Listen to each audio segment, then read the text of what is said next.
Mateus capítulo 13, versículo 47 a 50 diz assim: o reino dos céus é ainda semelhante a uma rede que, lançada ao mar, recolhe peixes de toda espécie. E quando já está cheia, os pescadores arrastam-na para a praia e, assentados, escolhem os bons para os cestos e os ruins deitam fora. Assim será na consumação do século.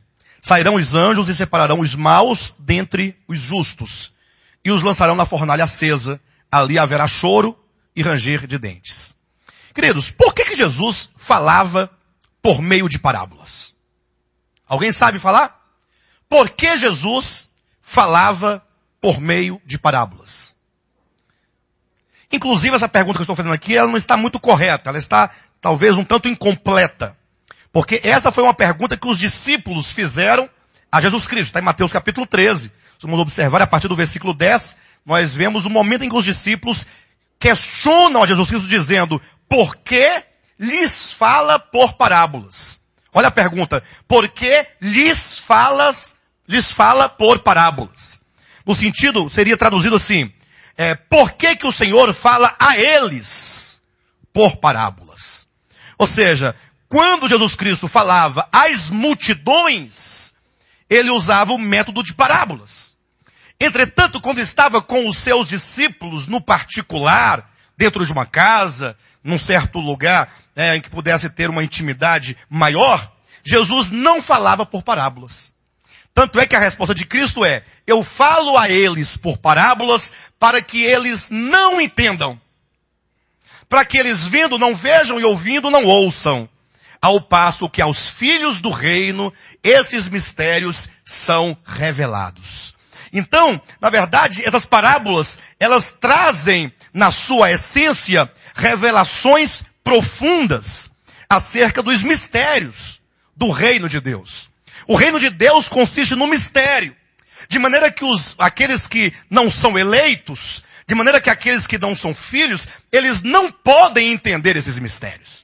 Esses mistérios estão ocultos para aqueles que não são os eleitos de Deus. Agora, os eleitos de Deus, pelo contrário, eles recebem esta revelação de Deus no seu espírito. Não é meramente uma revelação intelectual, no âmbito do intelecto, mas é uma revelação no espírito. Até porque no âmbito do intelecto, você pode pegar uma parábola dessa, e aqui você tem a parábola e tem o significado em seguida da parábola. Você pode levar a uma universidade, chamar um doutor em línguas, né? Ou que seja em texto, e ele então vai ler o texto, e ele poderá fazer toda uma análise sintática, morfológica, uma análise do texto em todas as suas estruturas.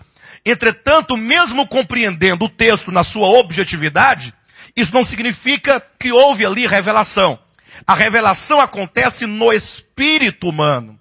Quando então a pessoa, ela recebe essa mensagem, e então o Espírito Santo lhe abre o entendimento para compreender coisas que estão no coração de Deus.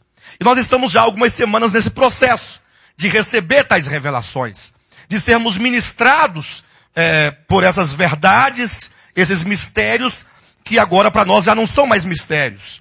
Embora essa última parábola, ela ainda traz alguns mistérios que são grandes, e talvez você chegue até a se arrepiar, ou até sinta um certo receio no seu coração, quando nós dissermos o mistério desta parábola da rede. Só para os irmãos terem uma conexão, quando se fala de reino dos céus, nós temos que entender que o reino dos céus é o reino de Deus. Amém, queridos? O reino dos céus não é outro reino, é o reino de Deus. Entretanto, não se pode falar de maneira geral que o reino de Deus é o reino dos céus. Alguém pode, mas como é que o reino dos céus é o reino de Deus, mas o reino de Deus não é o reino dos céus? Aí poderíamos dar um exemplo prático para que você compreenda o que estamos dizendo.